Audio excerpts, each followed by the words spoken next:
Hey, everybody, how you doing? Well, that's good. Welcome to PHLY Flyers, presented by Mortgage CS. Check out mortgagecs.com/PHLY to start your home buying process today. Company NMLSID number 1464766. My name is Bill Matz. I'm your director of fun and games for the evening. Joining me today, Philadelphia's #1 hockey beat reporter, Charlie O'Connor, and Broad Street Hockey's own, Kelly Hinkle. Welcome back, Kelly. Thank you. I was just saying before we went live, I really like when you're here after the post games because it makes my life way easier. We did a show at, what did it end last night? 11 o'clock?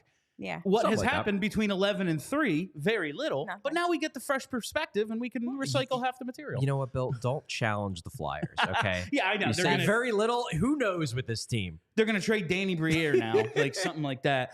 Before we get started, I actually just have to... a little public service announcement. Oh, yeah. This is great. Many of you have seen the Crimson Clarkey shirt. It's the Misfits style Bob Clark shirt that I've worn on this show many times. I've worn it to a bunch of events. I got it from an Etsy store from, I assume, a dude who runs the store, JSA Press. And I've directed some people to the store when they asked me where I got it. Recently, I got a letter in the mail, and I had no idea who it was from. And it's a handwritten letter my wife hands to me and is like, what the hell? Like, where did... This is like clearly from a listener. It's like handwritten. Like, how did someone get our home address? And then I read it, and I'm like, oh, I bought something from his store, so he shipped something to me before. There we go. And it's from the dude who runs it, and he sent me a very nice note. And I shouldn't, sell someone else's stuff when very nice merch of our own here on display, like the Mad Russian hoodie that came in the mail for me the other day. But very much appreciate you reaching out, and very much appreciate you listening to the show. Anyone with this idea, please don't send shit to my home. My wife was terrified. You can send me mail. I love getting mail. It is wild how mail and also phone calls. Yeah. Just who does that anymore? Yeah, someone calls you on the phone and you're calls like, too. this is the end of the world. You guys are broken people. I don't answer the phone. Anyway, let's get to the Flyers show that we're supposed to be doing now contractually. Let's start it with last night. The Flyers come back. They're on a 5-game losing streak heading into the bye week / All-Star break. Mm-hmm. They come out for the first game back in Sunrise. They look like shit in the first period. Did not look not great. And I was getting a whole lot of tweets. Oh, look at that. His second half of the season, the sprint to the playoffs, starting out real well. And then, of course, second and third period, I don't want to say the Flyers took over, but they went toe-to-toe with the team that at least two of us are picking to go to the final. Mm-hmm. And they beat them. They beat them pretty handily. And I think the thing that's most important to me is they looked like themselves again for a lot of that game. We brought up the shot total last night. They held Florida to 21 shots. That's 11 over the final 40 minutes. Now, they blocked 22. I was going to say, you guys pointed that out on postgame last night, and it was very helpful because when you said the shot total, I was like, no way. That can't be right. Because Florida was, peppering them with shots, but weren't getting Florida through. came into the game averaging a league-best 34.3 shots a night. It's impressive. They held them to 21. That's what the Flyers have done all season. It's why both goalies' numbers probably don't really describe the way they've played to this point. Sam Ersson just got his save percentage back to 900. It's I don't know. He's been awesome in 20 out of his 24 starts, right. And they just really looked like themselves. And I was happy that it's not going to just be, oh, well, we knew this was going to happen. The other teams are going to play their A game now because it's, the sprint to the playoffs, and now the Flyers are screwed. I am excited that we are going to be seeing meaningful games, at least up until the trade deadline a month from now, hopefully all the way up till April 16th, I believe. What was your big takeaway from last night's game, Kelly? So for me, it was that Ersson kind of, I don't want to say he won that game for them, but he kind of did a little bit. And I was one of those people who was starting to be like, oh no, maybe he's not. Not that he was never really playing poorly, not bad, but he wasn't looking as good as he was when he was the definitive backup. And I was starting to get a little bit like, okay, oh no, maybe he's just going to be like an average, fine goaltender. Maybe he's not going to be The really guy. good. Yeah, right. He's not going to be like the guy like we thought Carter Hart was. But last night, in that first period, he kept them in that game because that very easily could have been like a 4-0 game at the end of that period. The first period had the potential to go the way of the Boston game. Yeah. It did not. Yeah. And then the end of that game, when, I mean, obviously the Flyers were clearly blocking a lot of shots, but Ersson made some saves that, I mean, a team like Florida can tie up a game in the final 2 minutes like easily. Yeah. And With they their did firepower. not. Yeah, they did not. And that was really good. Like 9 times in the playoffs himself last year. Right. Yeah. So that was, for me, the takeaway for me was that, okay, Ersson's fine. Like, I need to chill a little bit on my worry about Sam Ersson. He's going to be just fine. I just think that, and this is something that not even just Philadelphia fans, but all hockey fans in general have, is just, it's really hard not to get sucked into recency bias when it comes to evaluating goalies in particular. I have a goldfish brain. Like teams, I feel like most fans understand that, like, oh, just because they lost 2 games isn't the end of the world. But it does seem like with goalies that people, when the goalie is riding high, he's the best goalie ever and he's the solution and everybody loves him. And then when he has 2 or 3 like underwhelming games, suddenly it's who's the backup? This guy he don't got it.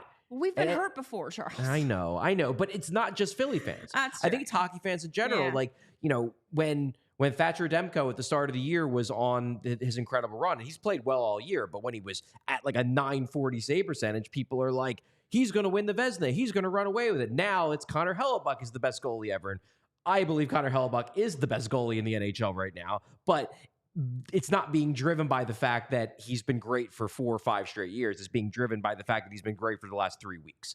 And I just think goaltending in general, because it has such an outsized impact on the outcome of a game, people just flip on goalies. They flip on them being amazing, and then they're terrible, and then they're amazing again.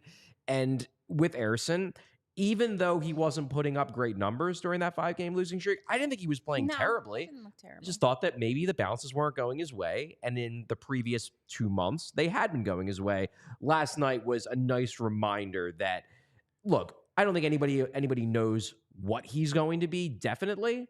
But we can, I think, agree that there is the potential for him to be a clear-cut number 1. That's what Danny Briere said he thinks he is when I asked Danny Briere that very question in the Carter Hart press conference. They think Sam Ersson has the potential and the ability to be a number 1 goalie at the NHL level. And last night, to me, was just a reminder that he certainly does. And I guess we can get into the real Sam Ersson discussion here. That is probably the biggest thing right now outside of trade deadline stuff, I would say, is what's happening with the goaltender position. Yes. You know, as always, clearly there's other things at play when you talk about Flyers goalies and the cap space we're going to talk about in a little bit, and Sam Ersson's potential and whatever. It's not even on the priority list when you talk about serious shit that's going on with Carter Hart. But this is a Flyers show, so we're gonna frame it that way. And also, I think, you know, I think being excited about Sam Ersson is a completely reasonable thing to be given this situation. Like, it is not. It's not, in my mind, diminish. The 2 things are related, but not. It's not diminishing the severity of the situation to talk about Sam Ersson, because none of this is Sam Ersson's fault. He's getting an opportunity for something that he was not involved in, that's completely out of his control. But there's nothing wrong with being excited about the new guy if he proceeds to prove himself as a legitimate number 1 goalie. 2 thoughts in your head at once. Absolutely. Yes. So Sam Ersson has made 34 career starts. So we can't exactly say he's got the huge sample size yet. You know, like he played some last year, but this is still his Calder eligible season. Yeah, he is still a young goalie in NHL terms, without a doubt. 24 starts this year, 26 appearances. Overall numbers, 13-9-3 with a .900 save percentage, .253. That's respectable, not great. But, you know, the bad starts early, the couple of 2 bad starts and a bad appearance. What happened last week, you know, prior to the break where it's like, yeah, he's playing fine, but somehow they only allowed 18 shots and gave up 4 goals. Yeah. Right. Like, I don't know. Every shot was by Nikita Kucherov for 2 weeks. So, and then when it wasn't, it was David Pastrnak. Yeah, like we're talking about the MVPs of the league. Yeah. They scored a bunch, but and Nathan McKinnon played it. Yeah, and Nathan McKinnon. You know, the guy who I just read an article. The rest of the league, like anonymous quotes, terrified when they see him coming down the ice. Fair. Like, yeah, he's fucking awesome. It's like a freaking freight train. Yeah, he's goddamn ridiculous watching him play. But Sam Ersson has been pretty damn good for the most part this season. Like I said, 24 starts, 26 appearances. And we talked about what we can expect from his workload a little bit last night. And I broke down the schedule. We were just going over it because, like, I got to tell you, me and Charlie are a little excited not to have the schedule that was the last couple of weeks over the next few weeks. Yes. They have 3 back-to-backs left on the schedule. There's 9 games left this month, no back-to-backs. March 1st and 2nd, they play back-to-backs, but it's not a 3 and 4. They have 2 days off. March 23 and 24 is a back-to-back with a 3 and 4. April 5 and 6 is a back-to-back, 3 days off prior. So what you're looking at right now, it's conceivable Sam Ersson could start like 25 or more of the last 31 games. Yeah. Should they run him out as much as possible? Yeah. Without, if he, okay, I'm a little worn down. All right, buddy, take a day off. Right. But like, say he maintains general health. Should they run him out as much as possible or play it a little conservative considering right now he's the only NHL goaltender in the organization? I mean, I said this last night. I think, to me, it really just boils down to the schedule.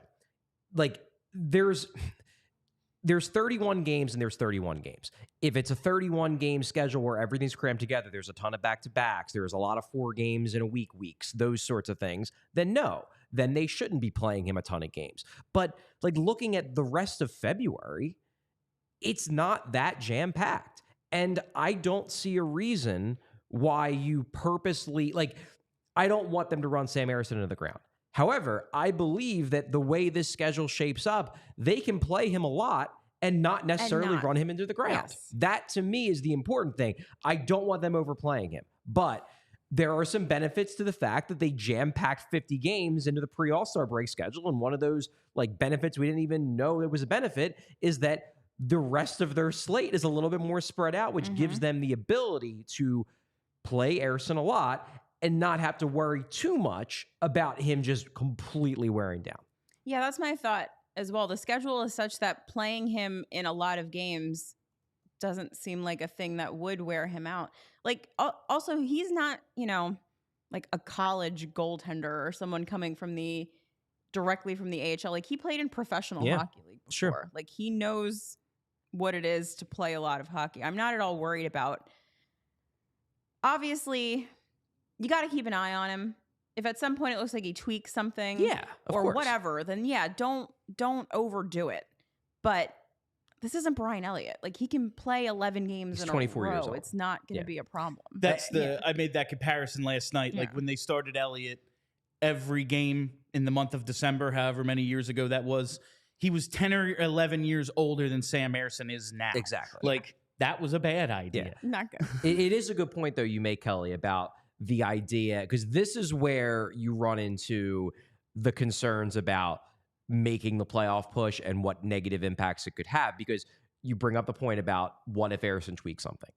Now, if you're looking at it as we need to make the playoffs, Sam Ersson might be 90%, and they might say, well, 90% of Sam Ersson is still better than 100% of Cal Peterson, which is true. Yes, it is. However, I think you're absolutely right that if he tweaks something, the Flyers have to push the idea of make the playoffs at all costs out of their heads and play it safe with the guy who potentially could be their future number one for the rest of the decade. However, if he's healthy, if he doesn't tweak anything, and if Kim Dillaball does not think that he is exhausted, I see no reason why they shouldn't throw him out there quite a lot.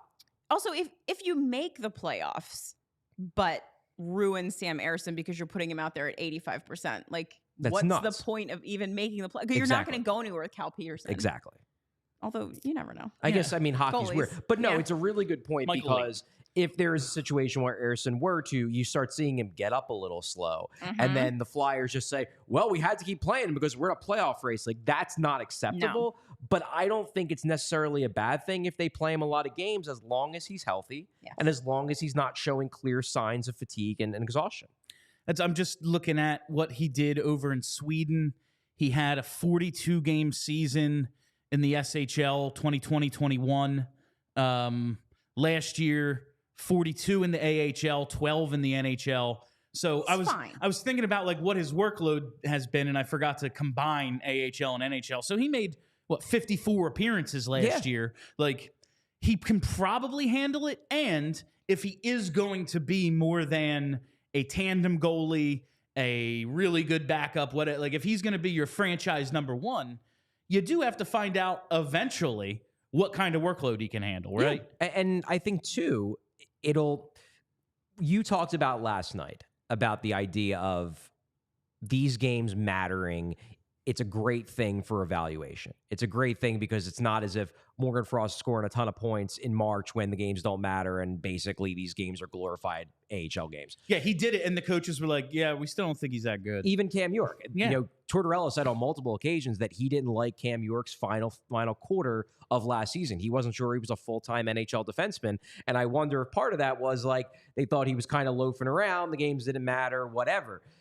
It'll be interesting to see how Ersson responds mentally to being in a playoff race. And I'm not saying that, if he falters a little bit, then he just don't got it. But it will be interesting given the fact that this is an unexpected situation for him. I don't think anybody really expected that Sam Ersson, number one, was going to be the starter at this point. Number two, was going to be the starter for a team that was making a playoff push. So this was not something that he mentally prepared himself for. It'll be really interesting to see how he handles it, because if he handles it well, then suddenly you're like, oh man, they really might have their guy. Charlie, you have said in the past, there are members of the Flyers organization, the front office, who believe, even if not in skill set, at least mentally, Sam Ersson has the makeup to be the guy, maybe even more so than Carter Hart, prior to this situation. Yes. How excited should we be about that? Because coming up at the end of this show, we're going to air the interview we just completed with Joe Watson off the air. And this wasn't like off the record. I don't think it's not like he has decision-making power or anything. He's just a legend. Yeah. He told us he believes Sam Ersson is the best goalie in the Flyers organization, including Carter Hart. How excited should we be? Because that, maybe just confirmation bias. And like you said, a week ago, it's like, well, maybe he doesn't have it. And now he played one good game against a good team. And I'm like, fuck yeah, getting my Ersson jersey. Yeah, right. My excitement level has risen even since last night, having just had that conversation and being reminded of what you've told me about other people discussing Ersson with you. I don't want to get everyone's expectations super high, especially my own. But I'm excited to see what this kid has. Me too. And you're allowed to be excited. It's okay. You can be optimistic. We've been hurt before. I know. I think it's going to be fun. Goaltending. I think it's going to be fun to see, because there is an element here. And look, I know people want to see the Flyers make the playoffs because playoff hockey's fun. But there's an element here over these next 2 months, month and a half, however long, I guess 2.5 months, right, is where we're at, because it ends in mid-April. There's an element here where the Flyers, and I think this is kind of the message that Jonesy and Briere have tried to get across when they've talked to people like us, to the media in general. They're kind of playing with house money right now, because if they make the playoffs, it's like, man, no one expected this. Yep. And if they don't, the response is going to be, well, you're rebuilding. You picked up an extra first-round pick at the trade deadline anyway, and hey, you know what? We're ahead of schedule. So there is an element here where this wasn't expected, and everything you get here moving forward is kind of gravy, which there's still pressure. Obviously, these guys want to win. It's a competitive environment. But there is sort of an element of, if you do well, great. If you don't, it's not the end of the world. And that's you're also answering a question that we didn't even really know we were going to get an answer to. Now, it's because of some absolutely terrible circumstances, but in sports terms, whether it's injury or otherwise, there is always that next man up mentality. And you're going to get an answer now, at least in the short term. I don't know what the hell. Like, guys have great seasons, guys have bad, but you're going to get at least a short-term answer on what Sam Ersson can be and can handle.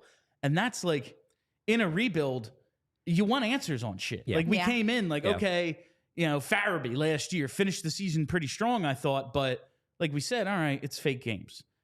Now we're getting an answer on Joel Farabee. He's got as many even strength points as the best players in the league. It's a real good answer. It's, you know, like, are we going to get answers on Sam Ersson? That's like, we could be in that rare have your cake and eat it too rebuild, and like, we're finding out answers about the rebuild, and we might get free hockey, basically. Yes. Like, we could get extra hockey. It can be both. I know that no one wants to hear it, but 86 games would be more fun than 82. No? Like, Yes. Maybe not for Charlie. Let's say 87. Let's at least get one Yeah, win. let's get one win. I would like to win No a game. sweeps. I'm just saying that would be the bare minimum, would be 4 extra. Yes. And I don't know, in the first year, PHLY, like, getting to cover some playoff hockey would be pretty fucking cool, man. It would be pretty cool. You know what else is pretty cool? What's that, Bill? It's our friends over at Mortgage CS. What? Listen, the spring purchase market, it's almost here, and it's heating up quickly. Our friends over at Mortgage CS, Ben, I almost called him Brian. Ben and Alec are telling us, like, many clients already reaching out saying, like, listen, I know the rates right now, they're high, but when they start to drop, I want to be ready. Guess what? If you're thinking the same thing, you're not the only one with this idea. So to get ready, you should reach out right now to our friends at Mortgage CS, because, listen, everyone has this plan. So that means there's going to continue to be limited inventory and strong demand. That means you have to be like a very highly valuable customer if one of your offers on a house is like going to be accepted. If you want to own a house, start now if you plan on getting in on this market when the rates come down a bit. And the best way to do that, like I always tell you, it's with Mortgage CS, man, because that CS concierge service, they are all about customer service. It's the most important thing to them. Like, we've told you about the community they're trying to grow. Everyone's going to tell you, oh, well, we're going to get you competitive rates. Obviously, that's every mortgage broker's goal. Like, oh, yeah, we're going to get you great rates. No one's going to tell you, yeah, the rates suck, you know? Yeah. Like, but what sets Mortgage CS apart is going to be the customer service, that 24/7 availability. That's why CEO Ben Stucker, he's putting his phone number right on the screen for you, 267-391-7425. Hit him up now. Get ready for the time when you think you're going to be ready. You can never be too prepared. When you hear the word mortgage, think of Mortgage CS. Think of Ben and his partner, Alec. Save Ben's telephone number like I told you. You can also email Ben at mortgagecs.com. Call or text him anytime, day or night, and talk Philly sports. If you're not even in the housing market, be like, Sam Ersson, man, what do you think? I bet you get an answer. So check out mortgagecs.com/PHLY to get started. This advertisement is not a commitment to lend or extend credit. Mortgage CS is an equal housing opportunity mortgage broker. All loans are subject to credit approval. Certain restrictions may apply. Company NMLS ID number 1464766. Visit mortgagecs.com for more information. Always use mortgagecs.com/PHLY. So I look good. That's what it's all about, fam. Making Bill look good. And, you know, you get a house. That's cool too. It's nice having a house. All right, back to the Flyers. I'm very excited about what we're going to see out of Sam Ersson. It's also hard not to be excited about the trade deadline coming up Friday, March 8th. I believe at 3 p.m. is the I believe cutoff. so, yeah. We talked about this like yesterday, and I already don't remember, but I'm pretty sure 3 p.m. And this kind of ties in with some of the goalie convo and some other stuff, but got a question on Twitter from Not the Real Goose, one of our regulars, I believe. And it's directed to Charlie, but we're all going to answer it. But I think Charlie's like, you know, the guy with the best grasp on this stuff. Any thoughts on Briere's ability to weaponize the new cap space with potentially putting Ellis on LTIR and Hart's contract now not counting against the cap? If you haven't heard, it was reported the Flyers, Devils, and Flames are going to receive salary cap relief for the players on leave facing charges for the 2018 Hockey Canada sex abuse scandal.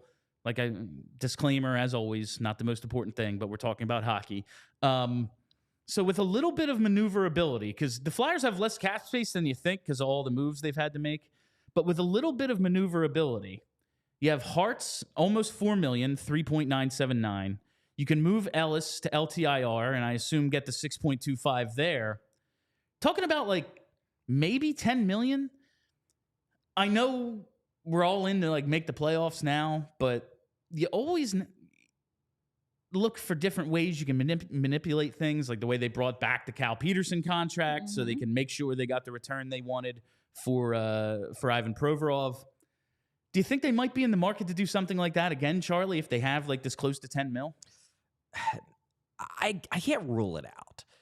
Basically, there's two ways they could potentially do that. One is doing what they did in the Provorov deal, which is take on contracts. They took on Sean Walker, ends up being a great move. They took him on. They took on Cal Peterson. This is all to essentially make sure that they got a first-round pick out of the Ivan Provorov deal. So they could do that. They could take back a bad contract for a year, for the rest of the season, for a couple more years, whatever, to maximize return. Or they could serve as a middleman. They could essentially let a team trade a guy to the Flyers first. They retain extra salary. Then they trade him to the team that actually wants this guy. So they could do that.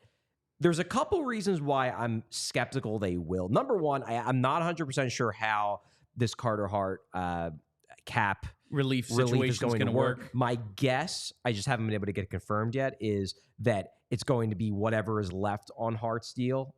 So I'm guessing that's about the prorated amount, not the entire. So I'm guessing it's going to be like, functionally about 1.5 million, something like that. Whatever is left on his deal for the remainder of the year, the Flyers will not be charged against the cap for. But I don't know that for sure. So I don't want to give any answers based on information I don't quite yet have.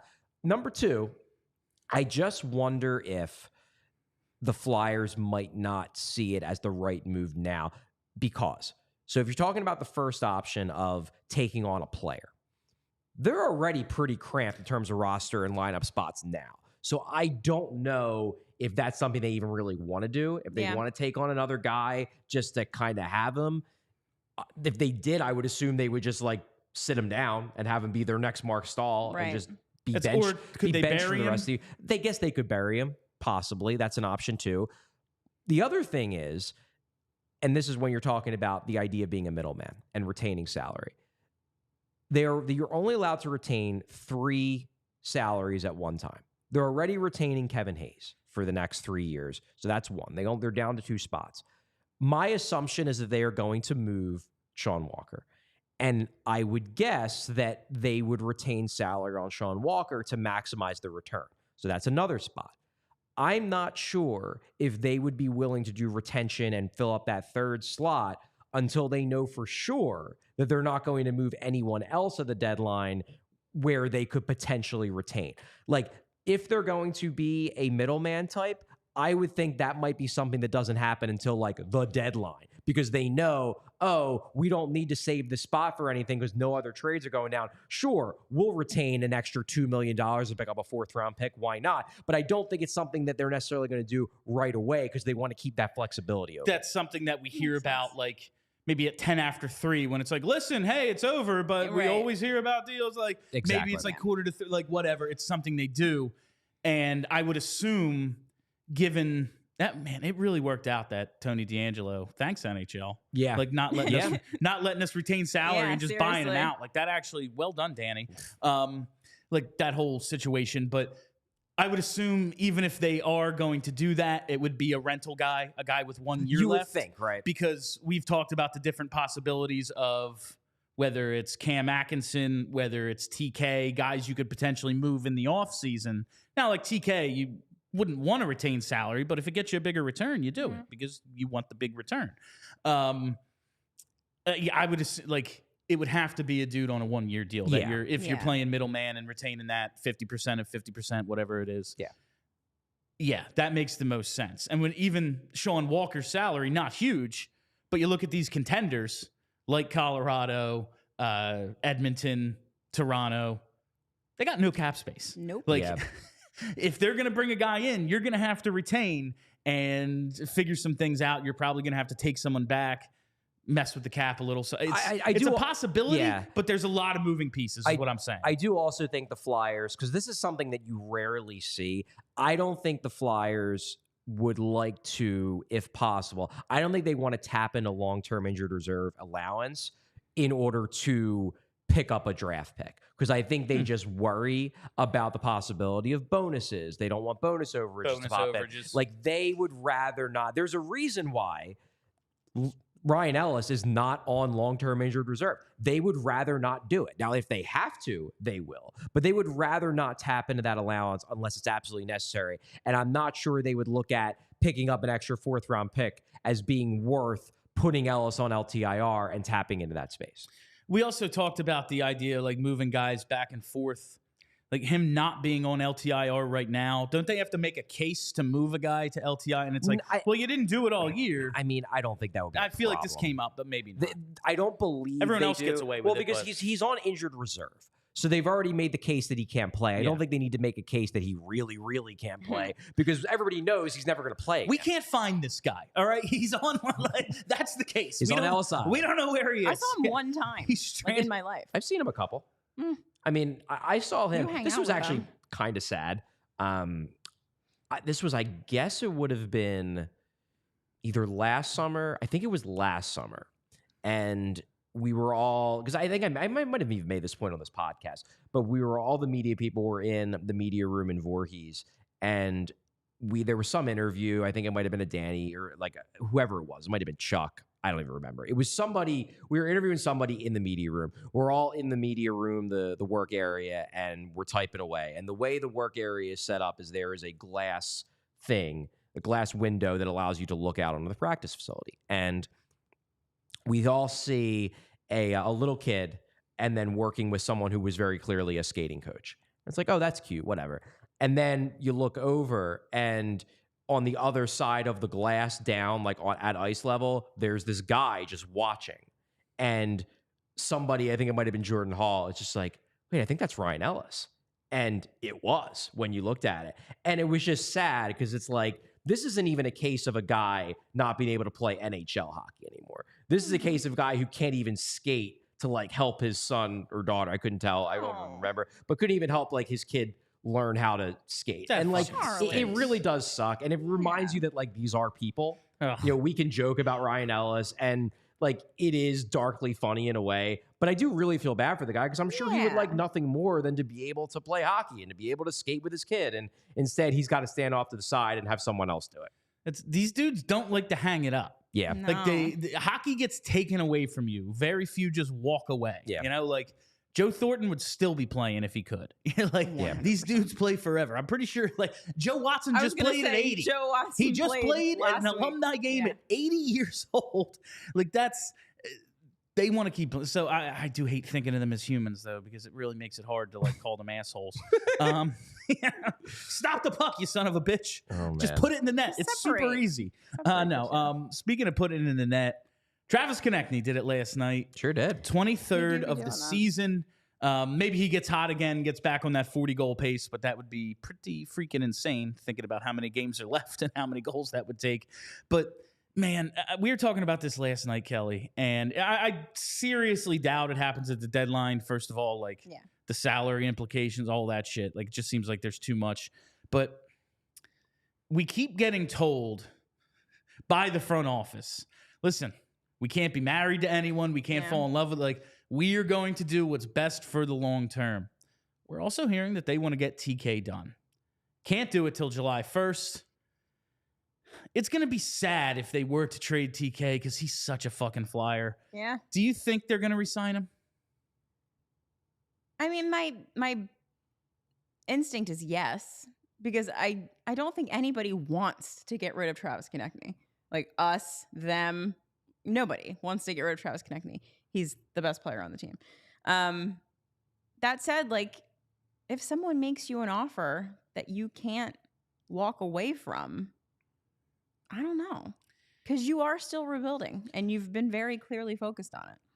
I want TK here. I want him here, too, honestly. But you already, like, Sanheim, Couturier, ain't nothing you can do. They're here. And hopefully they're the level we saw them a couple of weeks ago, a couple of months ago, and that's who they are for the next few years, and everything turns out. But is keeping Travis Konechny a repeat of, you know what they probably should have done is trade Jake Voracek. You know what they probably should have done is rebuild rather than just let him and G drag them to the playoffs or a couple of points out for several years and lead us to this situation 8 years later where they've made no progress. They've regressed, now we have to rebuild. Like, is it a repeat of the same mistake they made in the Hextall era? See, the reason why I disagree with that concept is that when you say that, you are saying we don't want to repeat the same mistake. But the reason why that was a mistake wasn't because it was necessarily a mistake in isolation. It was a mistake because in retrospect, the people that were running the team didn't know how to build a good team around these guys. Now, if you are saying, will we be looking back in 7-8 years saying, man, we should have traded Travis Konechny because it turned out that Danny Briere and Keith Jones didn't have a clue how to build a good hockey team? Maybe, but I don't think you can trade him because you're afraid that the people running the show aren't good at their jobs. Like, to me, keeping Konechny, it makes sense if you think that they can build a good team around him. And right now, I feel like you have to believe that they can, because if you can't, then what are we even doing here? That was my exact thought, is that what this requires is you to trust that the people who are now in charge of this hockey team, who have said out loud that they're committed to doing it properly, are actually going to do it properly. And if you do believe that they can, which for me right now, I have no reason to believe that they can't because they haven't shown me anything bad so far.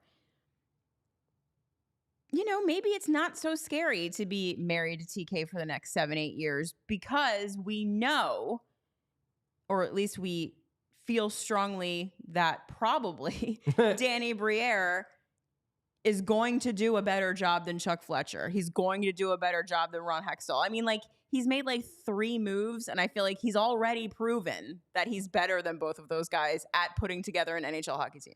I don't know if Danny's great. He hasn't fucked up yet. Exactly. He hasn't made the big mistake yet. There's been no Andrew McDonald contract. There's, he hasn't given anyone away. I think where I'm at with TK at this point is I personally would not trade Travis Konechny in a package where it's all futures, where it's like, okay, we got 2 first-round picks and then a whatever prospect. I would trade Travis Konechny if I am getting back either a young number 1 center type, an established guy who you're like, man, that's an impact guy. I trade him in a hockey trade, or I would trade him in a deal like, I'm not saying this would happen because no one would do this, but let's say if next year or whatever, well, I guess not next year because he'll need the contract, but if you could trade him for Quentin Byfield or something, where it's okay, or you could trade him for the 3rd overall pick where you can then get your future first line center. That would be a consideration to me because I'd be like, you know what? They're really strong along the wing. I don't want to lose Konechny, but I don't think this team's going to win a championship unless they have an impact 1C. If you can use Konechny to get that guy, I'm open to it. But I am no longer of the opinion that they should just trade him away for the team that offers the most draft picks. I'm with you. Yeah. Just thinking about what it's going to cost to keep him. Would you give him 8 times 8 right now? It might be more. I don't know. But yeah, I probably would. Would you give him 8 times 8? Yeah, make probably. Him the highest paid player, commit to him for the long term? Probably. You probably have to, right?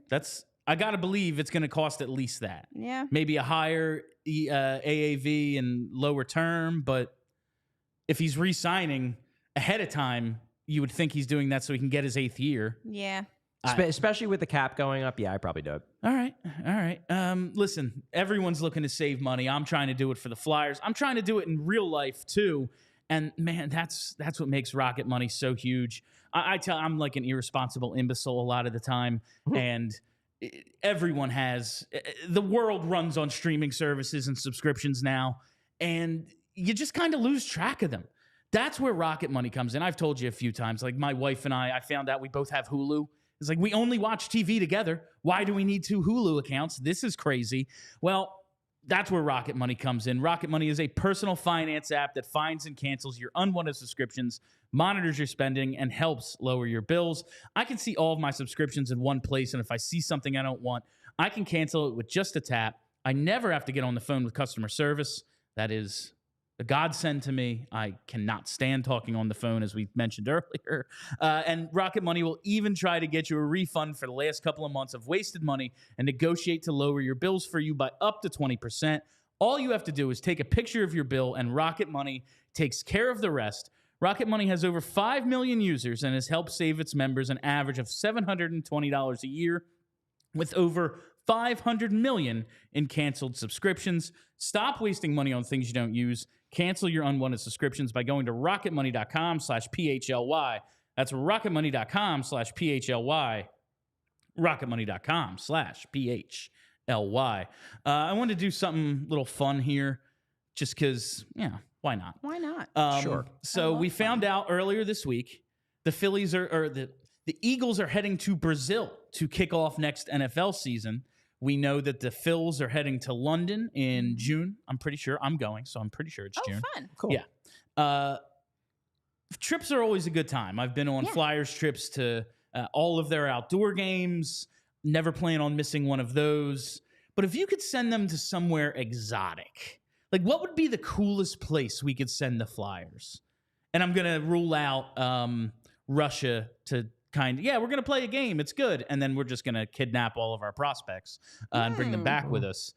Like, where is somewhere you would like to see the Flyers go? So when I saw this on the outline, I had to think really hard about places that I want to go because that's what's important here. So I'm going either Croatia or Finland.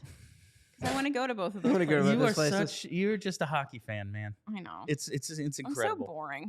I'm supposed to say like the rainforest or something, right? Like I'm supposed to say something crazy. As cool as I want to throw our my old broadcast partner in crime, Steph Driver, a bone. Her ancestral homeland of Australia. I would dig Australia. Would be sick. I was thinking about that. But a trip to Australia, anyone that's just cool anytime. Yeah. Croatia, why else would someone go to? I don't know where Croatia even is. I've heard of it. It's on the sea, William. Sure. Why else would anyone ever go there? That's a great excuse to go. Yeah. So that's actually kind of a cool idea. But mine is Australia. I want the Flyers to get in one of these international things that they do, so we get sent. That's my hope. I mean, yeah, I would dig. Asia would be cool. So maybe put it in the harbor. Of they think the problem with that is just temperature. You have Hong Kong. That would be neat. That'd be cool. Problem would be temperature. Singapore would be cool, but it's freaking hot there. I don't think you could possibly ever have ice that could stay regardless of your refrigeration tactics. It'd be really hard. It'd be real difficult because it's so humid too. It's so humid, but that would be cool. I think Asia would be neat. Japan has some cold areas, so you could make that work. In the mountains, yeah. All that would be. I just want. When we talked with Joe Watson, which we'll get to in a little bit, we'll show you that interview. Oh, New Zealand. He talked about New Zealand would be sick. He talked about the Lord of the Rings connection. Yeah. The Lord of the Rings with cup rings. I get it. Joe talked about all the different places the alumni team has gone. They've gone to Europe and Russia 9 different times. They've been all over the world, and the Flyers are still an international brand, even though they're not a premier organization anymore. But I think part of restoring them to that is getting them in front of those audiences again. And I just want to be a part of that. I want the Flyers to be a part of, what did they do this year? Sweden? They sent the 4 teams to, I think, Sweden or Finland. Yeah. That would be absolutely sick. I want them to be part of those things again. Now, a lot of that is they need those players. So Sam Ersson. And I think the Flyers want that. When we talk to Keith Jones, I talked to Keith Jones quite a few times, both on and off the record, and I definitely believe that is their hope. They want the Flyers to be one of the teams again that when the NHL is doing an event, that they turn to the Flyers. There's no more Blackhawks, for the love of God. Yeah. I mean, well, guess what? We're going to find out officially tonight. Yep. Yeah. Good boy. I mean... Do I get it? Yes, because I understand that. And they're doing the right thing by trying to push Bedard because he's going to be a stud. He's great. I get it.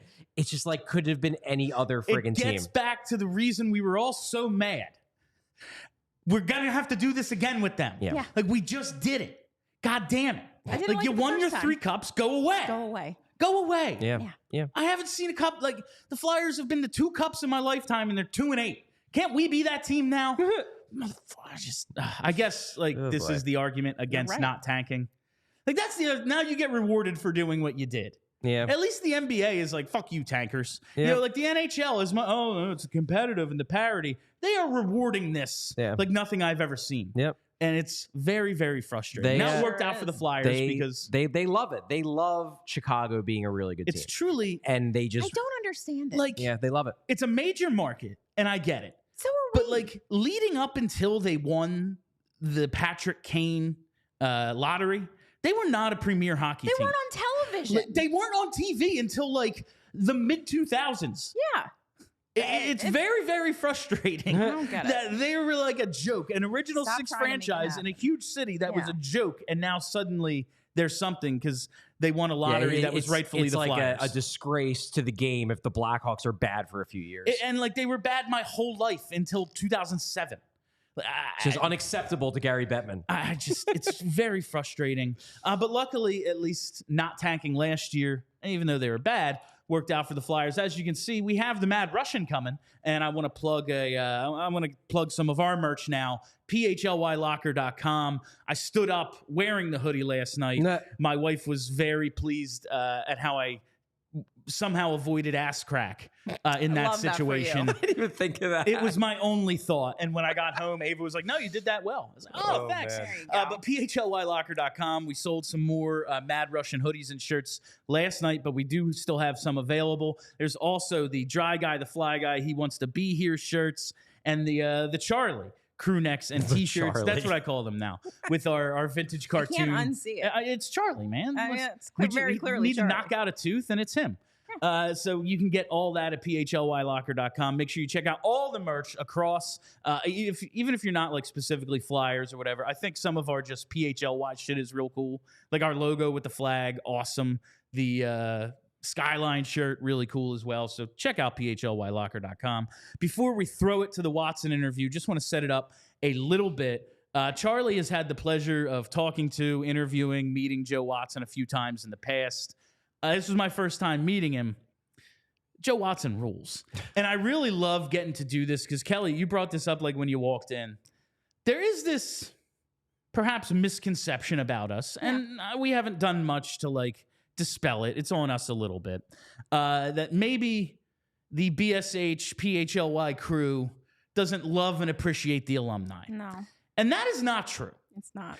I don't want these people from 50 plus years ago maybe making every decision in the organization, but the contributions of the Broad Street Bullies and what has happened from this team from inception in 1967 all the way up till now allows me to have my fucking dream job. Also, I love hockey. Yeah. I love the fights. I love the spectrum. I love the orange and black. Like, I do love the Flyers. Maybe not in the way some people want me to, but it's just very cool getting to talk to literally an original Flyer today. I hope everyone enjoys this interview, but it was a ton of fun. He's promoting his book, Thundermouth, Memoirs of a Broad Street Bully and NHL Lifer. It's really good. Charlie, what was like your main takeaway from the interview? Well, I went into that interview with the goal because as you said, I've interviewed Joe more than a few times. Great guy.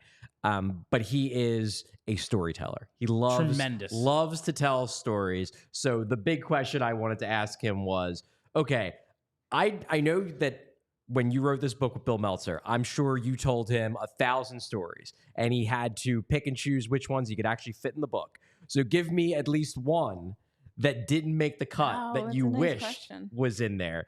And we got 2 extremely famous pop culture icon stories. Oh, So Unbelievable. Yeah. Like, I can't wait to listen to this and now. it really shows like the Broad Street Bullies were the shit. Yeah. Like they were They like when were we talk so about a fucking national famous. brand, like Yeah. the people he talks about interacting with who knew who they were.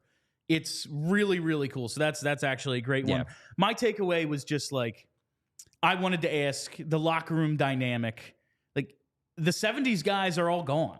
he's the last one, like, I think, from the Cup teams playing in these games. Now there's some 80s guys left. Sure. And it's starting to be like the dudes we grew up with in the 90s into the Mike Richards, Mike Knuble, Gagne, like that whole era.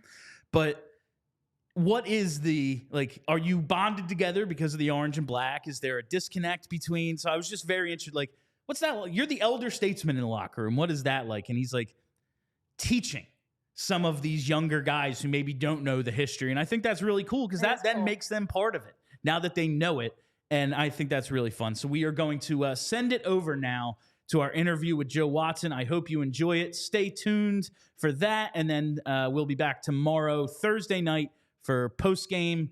My name is Bill Matz. For Charlie O'Connor and Kelly Hinkle, this has been PHLY Flyers, presented by Mortgage CS. Check out mortgagecs.com/PHLY to start your home buying process today. Company NMLS ID number 1464766. Hey, everybody. How you doing? Well, that's good. Welcome to a very special edition of PHLY Flyers. Of course, my name is Bill Matz. I'm your director of fun and games for the evening. Joining me, as always, is Philadelphia's #1 hockey beat reporter, Charlie O'Connor, and our special guest today, original Flyer, two-time Stanley Cup champion, Joe Watson, in studio. On April 2nd, your book is coming out, Thundermouth, Memoirs of a Broad Street Bully and NHL Lifer. I'm really looking forward to getting to read the physical copy. I got to peruse the digital, but I can't focus on a digital copy. I need the hardcover. Well, you know what? You're right. I have no idea what digital does, but modern technology doesn't do a lot for me. Never has. So you know what? I'm not familiar with that, but I know the book is out, and I've done very well with the book in about 3.5, 4 weeks now, and it's going very well. Really is. Thank you. Yeah. Absolutely outstanding to hear. I just want to know, some people, it takes a long time to get these projects together. I interviewed Angelo Cataldi a few weeks ago, and he wrote his book in a couple of days, basically. Yeah. How long were you working on this? 3 years. 3 years. And I'll tell you where I came up with this idea. We went to Russia. I took our alumni team to Russia about 6 years ago. And we had 15 tickets, and we were only using 10. And Brad Marsh comes up to me. He says, "We should bring Bill Meltzer with us." I says, "Fine, bring Bill, sure," because everything was paid for. So Bill came, and while we were over there, we played 4 different areas, and wherever we played, we had people there that had Flyer jerseys on. I says, "Holy God, I can't believe it. I can't tell Mr. Snyder this." But anyway, Bill was doing these stories, and we're getting good response on these stories about our team, our trip over there. So on the way back, I talked to Bill about it, and I said, "Bill, if I ever decide to do a book, I'm going to get you to write the thing." And about 1.5 years later, I came to the conclusion with my wife prodding me I should do it because I have a lot of stories. And I said, "Okay, we'll do it." So one Wednesday morning, I phoned him up, and I said, "I'm ready to do this book." And it took us 3.5 years to do it. But it's a great book. If you love stories, you want to know about the Flyers history, the Broad Street Bully history, it's a book for you. So is it more of a kind of from year to year, or is it just a collection of the individual stories? It starts out when I was 3.5 years old, and it just goes till I'm 80 now.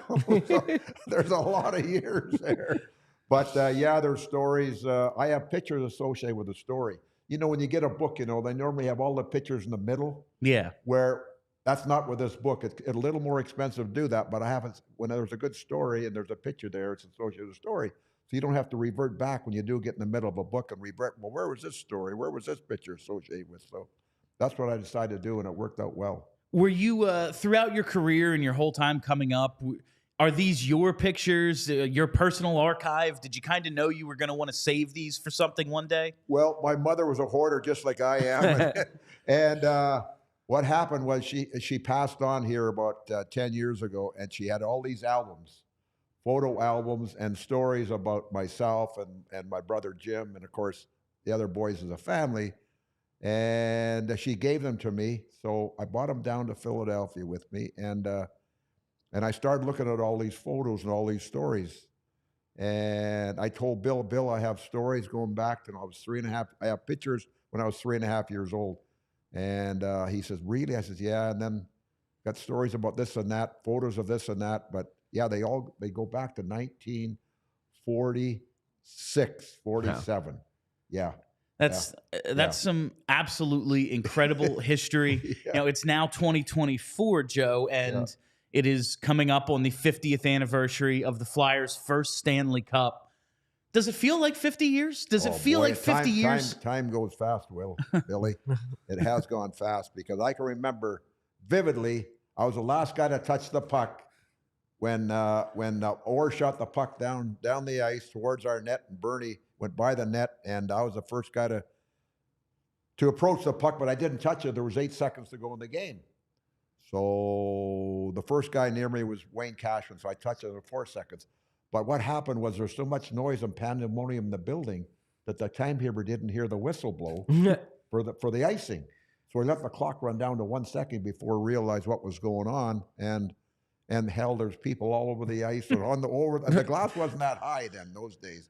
So people were jumping over and everything else, and would have taken a long time to clear the ice. But anyway, I gave the puck to the linesman with 4 seconds to go, thinking, okay, we're going to have a face-off. Well, Terry Chris made a beeline from the bench to the linesman, grabbed the puck, and he has the puck today. He still has the puck today. And the NHL, I mean, the National Hockey League want the puck because of our first expansion team to win it, but he won't give it up. He won't give it up, and I don't blame him. I wouldn't give it up either. The heck. So I've spoken with you, Joe, a few times over the years. Charlie, yep. You're a guy who loves to tell stories. You have a lifetime's worth of stories. I'm sure that not every single story that you had could fit in the book. Any particular? You have one story that you kind of wish you could have fit in there? Oh, gosh. Well, okay, Michael Jackson. Okay. Michael Jackson, the singer. Yeah. So in 1976, it was July of 76, they were playing the Valley Forge Music Fair. And for some reason, they wanted to play softball. So they contacted, Valley Forge Music Fair contacted the Flyers. And they called me and said, if I get a baseball or a softball team to go play slow pitch. I said, yeah. So I got Bob Daly, Ricky McLeish, I got Ricky LaPointe, a bunch of other guys. And now, I don't even remember a guy named Charlie Swift. He was an announcer for the Eagles for years and years and years. And he's gone now. But anyway, and then we played against him, and Michael Jackson was a pitcher. And I never thinking how big this guy would become, how big he would become. We had a chance to play softball against him. And I talked to my wife about it. In fact, there's a show out right now about Live Aid. Then they made the song. And I watched it the other night, and Michael Jackson was in the thing. And I said to my wife, can you imagine I played softball against this guy and how big he became, and everything else. So that's really not in the book. And then there's a bunch of other ones too, We didn't have room for everything. But, Muhammad Ali. We were in St. Louis in 1976, the Chase Park Plaza Hotel, waiting for our pregame meal. I saw these guys walking up the hallway, and I looked. It looks like Don King.